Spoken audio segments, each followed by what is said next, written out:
औज़ुबिल्लाहि बिस्मिल्लाहिर्रहमानिर्रहीम। अस्सलाम वालेकुम नाज़रीन। मैं हूं आपका मेज़बान इरशाद अंसारी और आप देख रहे हैं पेटेक्स। नाज़रीन, आज हम आपसे जो गुफ्तगू करेंगे वो दो अहम डेवलपमेंट्स हुई हैं उस पर बातचीत करेंगे।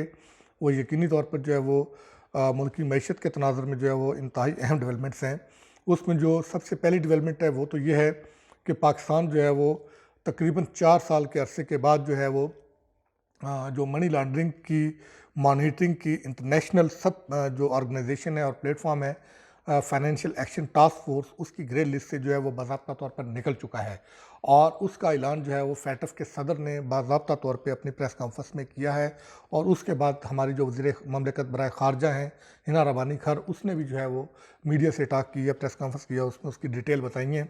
और फैटफ ने जो है वो पाकिस्तान की तरफ से जो मनी लॉन्ड्रिंग की रोकथाम और टेररिज्म फाइनेंसिंग की रोकथाम के लिए जो इकदाम उठाए हैं, और फैटफ के जो 2 प्लान थे, उन दोनों प्लान्स पे इम्प्लीमेंटेशन को जो है वो इंतहाई तसल्ली बख्श करार दिया है। और ये कहा है कि ये प्लान्स पे न सिर्फ मुकम्मल तामील हो चुकी है और पाकिस्तान एंटी मनी लॉन्ड्रिंग जो एक्ट है उस पर मौसर तरीके से जो है वो अमल दरामद कर रहा है। और कन्विक्शन के लिहाज से भी पाकिस्तान ने काफ़ी जो है सक्सेसफुल जो है वो स्टोरीज जो हैं वो अचीव की हैं। और पाकिस्तान ने बड़ी अहम जो है वो कानून साजी भी की है। फिर इसी तरह जो NBFCs थे उनको भी जो है वो कौमी धारे में लाने में बहुत अहम किरदार अदा किया। इसी तरह रियल स्टेट सेक्टर में जो है वो उसमें भी काफ़ी जो है वो कानून ऐसे इंट्रोड्यूस करवाए हैं। उनको भी जो है वो उनकी जो ट्रांजैक्शन थी उनको भी बाज़ाब्ता तौर पे जो है वो कौमी धारे में लाया गया, रेगुलराइज कराया गया। इसी तरह जो कौमी बचत की स्कीमें थी उनको भी रेगुलराइज करवाया गया। और जो बॉन्ड थे, नॉन रजिस्टर्ड बॉन्ड थे, उनको ख़त्म करके उनकी जगह पर रजिस्टर्ड बॉन्ड जो है वो इंट्रोड्यूस करवाए गए। अब ये एक पाकिस्तानी इकॉनमी के लिए बहुत बड़ी जो है वो ख़बर है। यकीनी तौर पे इससे जो है वो यूरोपियन ममालिक जो हैं उनके जो इन्वेस्टर्स हैं उनका पाकिस्तान में जो है वो पाकिस्तान की मैशत पे और पाकिस्तान की जो कैपिटल मार्केट है उस पर उनका जो इत्मीद है वो मज़ीद जो है वो बढ़ेगा। और उससे तवक्को ये की जा रही है कि पाकिस्तान में जो है वो इन्वेस्टमेंट बढ़ेगी। ख़ासकर जो है वो यूरोप से जो इन्वेस्टमेंट आती है उसका जो साइज़ जो है वो बढ़ने की तवक्को है।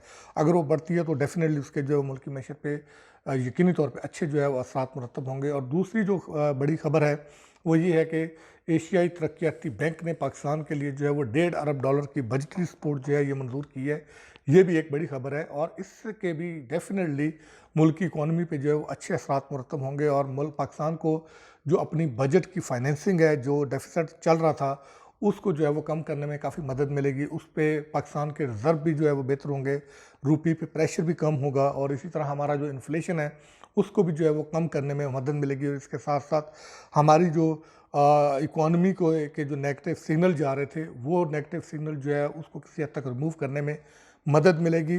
और उससे जो है वो हमारी एक्सपोर्ट का साइज़ भी जो है वो बढ़ेगा। अगर हमारी एक्सपोर्ट बढ़ती है तो डेफिनेटली उसके असरात जो है वो मुल्क की इकॉनमी पे जो है वो अच्छे जो है वो सामने आएंगे। अब आगे चल के क्या जो है वो चीज़ें सामने आती हैं ये आपको, क्योंकि अभी मज़ीद जो है वो चीज़ें पाइपलाइन में हैं। एशियाई तरक्याती बैंक के बाद जो है वो अभी वह आलमी बैंक ने जो है वो पाकिस्तान के लिए जो है वो इसी तरह की फाइनेंसिंग मंजूर करनी है। फिर IFC के, फिर इसी तरह सऊदी अरब की तरफ से जो अमेरिका और सऊदी अरब के दरमियान हालिया कशीदगी हुई है उसमें जो पाकिस्तान का किरदार रहा है उससे पाकिस्तान को जो है वो ख़ासकर सऊदी अरब की तरफ से काफ़ी जो है हौसला अफजा जो है वो तवक्कुआत वाबस्ता हैं।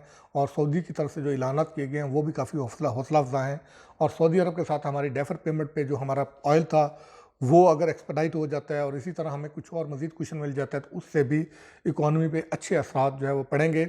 और फिर सबसे बढ़ के ये कि इस वक्त वज़ीर-ए-आज़म पाकिस्तान मियां शहबाज शरीफ के जो दौरा चीन है उसकी तैयारियां जो है हतमी मराहल में जो है वो दाखिल हो गई हैं। उसमें भी federal board of revenue, Wazarat Khazana, state bank of Pakistan, वजारत तजारत, वजारत तवानाई, वजारत पानी और बिजली, ये सारे जो है वो अपने अपने जो है वो वर्किंग मुकम्मल कर रहे हैं और आलमोस्ट वर्किंग मुकम्मल हो चुकी है। उसमें जो MOU साइन होने हैं, जो जो चीज़ें वहाँ पे तय होनी हैं वो, और फिर जो पिछली मीटिंग में जो चीज़ें तय हुई थी उनके फॉलोअप्स में कौन कौन सी चीज़ें होने जा रही हैं वो सारी चीज़ें अब तय हो चुकी हैं। और अब प्राइम मिनिस्टर वहाँ जाएंगे तो उनका बाज़ाब्ता तौर पे वहाँ पे नेगोशिएशन करने के बाद उस पर MOU साइन होंगे और उस पर मज़ीद जो है वो काम होगा।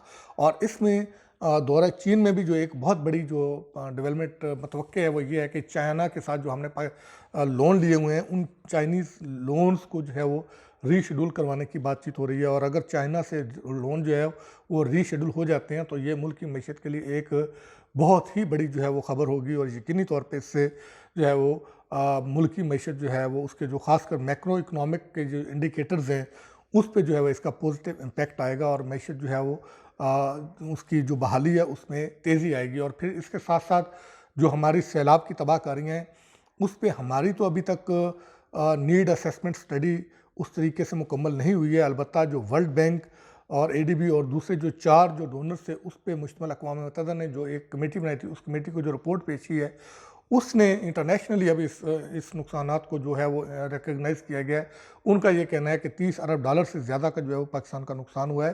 तो उसमें अब डोनर्स कॉन्फ्रेंस होने जा रही है, तो उस डोनर्स कॉन्फ्रेंस में भी यकीनी तौर पर जो है वो सैलाब की तबाहकारियों के तनाज़ुर में पाकिस्तान के साथ जो है वो आलमी बरादरी तावन करेगी, उसके भी जो है वो मुल्क की इकॉनमी पे अच्छे असरात आएंगे। तो ओवरऑल कहने का मकसद ये है कि अगर एक तरफ से पॉलिटिकल स्टेबिलिटी, पॉलिटिकल माहौल बेहतर होता है, मुल्क में पॉलिटिकल स्टेबिलिटी आती है, तो दूसरी तरफ जो है वो इकॉनमी की इस तरह की अगर मज़ीद कुछ अच्छी खबरें आती हैं तो हमारी जो इकॉनमी का रिवाइवल है उसकी जो स्पीड है वो तेज़ हो जाएगी, और यकीनी तौर पे उसका फिर जो हुकूमत के लिए चैलेंज होगा कि इसका ट्रिकल डाउन इफ़ेक्ट जो है वो आम आवाम की ज़िंदगी को कैसे सहल और आसान बनाया जाए, वो फिर एक चैलेंज होगा। और अगर गवर्नमेंट के पास कुशन आएगा, वसाइल आएंगे, तो यकीनी तौर पे गवर्नमेंट इस पोजीशन में होगी कि आम आवाम को भी जो है वो रिलीफ दे सके, और फिर आम आवाम की जो है वो ज़िंदगी सहल हो सकेगी। और अगर ऐसा होता है तो उसका यकीनी तौर पे इत्तेहादी हुकूमत को पॉलिटिकली भी फ़ायदा होगा, और वो मकबूलियत का जो ग्राफ उनका गिर रहा था वो फिर जो है वो बेहतर होना शुरू हो जाएगा, और फिर वो जाके इस पोजीशन में होगी कि अगर मियां नवाज शरीफ भी वापस आ जाते हैं तो फिर यकीनी तौर पे अगला इलेक्शन जो है वो कांटेदार इलेक्शन होगा, और फिर जो है पाकिस्तान मुस्लिम लीग नून इस पोजीशन में होगी कि वो एक डट कर जो है वो इंतखाबात में जो है वो अपने हरीफों का मुकाबला कर सकेगी।